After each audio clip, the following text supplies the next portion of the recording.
May nag-send sa akin ng picture na kasama ng GF ko yung sabi niyang iiwasan niya na. Sabi kasi ng GF ko sa akin, iiwasan niya na yung boy best friend niyang si Andre.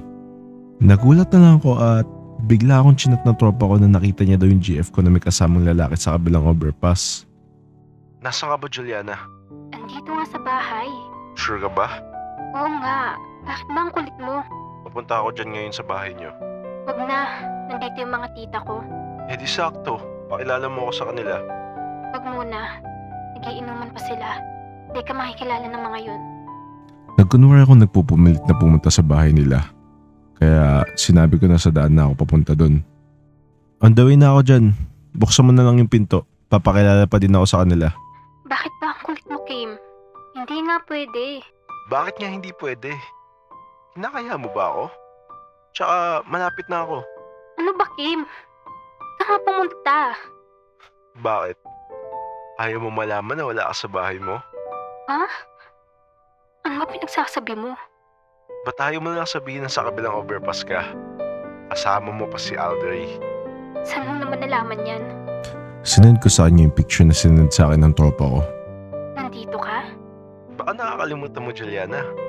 Marami akong tropa dito sa atin. Napakapakilamera naman ng mga tropa mo. Kaya bad influence sila sa'yo eh. Ano naging bad influence sa akin yun? Eh buti nga sinabi pa nila sa akin. Bakit? Alam ba nila yung dahilan?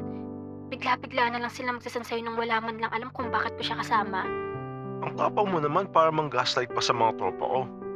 Ikaw na nga itong mali, ikaw pa itong matapang. Sinamahan ko lang sa Aldray kasi namatay lola niya. Ay wow, may pa-comfort pala si Idol. Napaka-immature mo talaga, Kim. Ako pa yung immature. Ikaw lang naman tong lumalabag sa pangako natin. Kim, namatayan siya ng lola niya. Kung gusto mong gawin ko, pagbayaan ko yung tao. Sino ba siya sa'yo? At sino ba ako sa'yo? Buti pa siya, inaalala mo. Ako yung pinapabayaan mo. Grow up, Kim. Hindi na tayo bata. Grow up, Juliana? Hindi na tayo bata. Ewan ko sa'yo, Kim.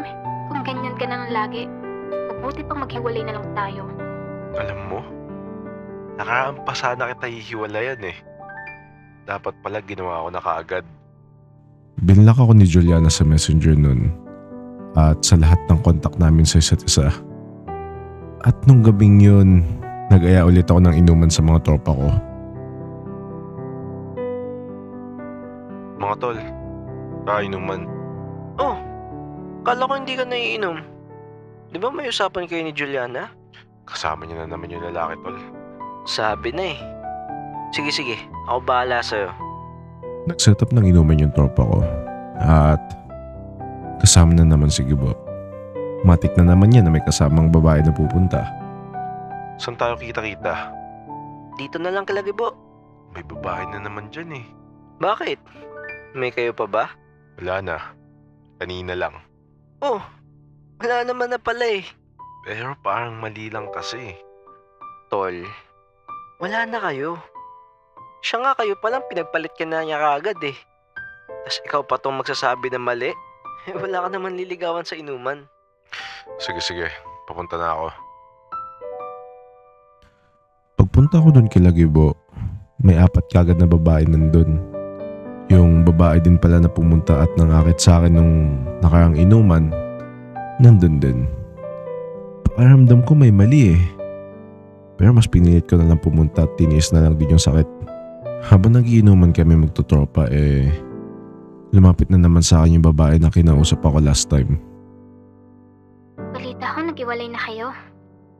Balita ko din ginagamit mo lang ako nakaraan. Oo nga no. Magkamitan kaya tayong dalawa.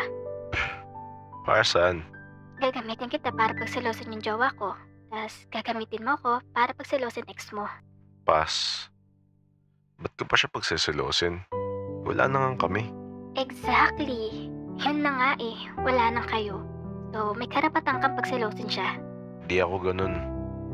Ayaw mo nun? Betril na nga buhay mo. Makakaganti ka pa. Wala akong intensyon gumante. Minahal ko siya ng totoo. Eh siya ba? Minahal ka ba niya ng totoo? Lakas mo mang demonyo eh, no? Di naman. Ako lang talaga yung demonyo. Pero hindi pa din. Pass. Bakit naman? Gaya nga ng sabi ko, wala akong intention kumante. Okay. How about this? Iiwan ko boyfriend ko, tas nagiging girlfriend mo ko. Sira ka ba? He cheated first. Gusto ko lang gumante. Wala nga akong intention. Shh! Di naman ikaw yung gaganti. Ako yung gaganti. Ayoko din maghanap ng away. Huwag kang mag-alala. Takot sa away yung boyfriend ko. Hindi nga. Ba't ba ang kulit mo? Ayaw mo man lang ba makaramdam ng validation sa feelings mo? Validation? Para saan? Na hindi ka kapalit-palit. Pamukha mo sa kanya na gusto ka rin niya. Yung maramdaman mo na nagsaselo siya kasi nasa akin ka. E di ibig sabihin kagad nun, may nararamdaman na di siya sa'yo. Ano naman mapapala ko dun? Ay naku, hirap mo din makaintindi.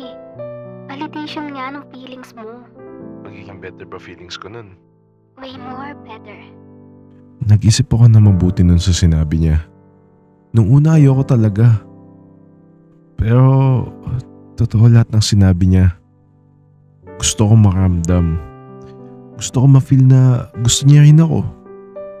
Gusto ko malaman na hindi lang ako yung nagmahal. Gusto ko din malaman na minahal niya rin ako. Kaya sa huli, pumayag din ako sa gusto niya. Sige, pero hindi to abot ng 1 linggo. Papayag ka rin naman pala eh. Bukas na bukas, iiwan ko kagad jowa ko. Tas ayoko rin ng gulo. Oo, I got you.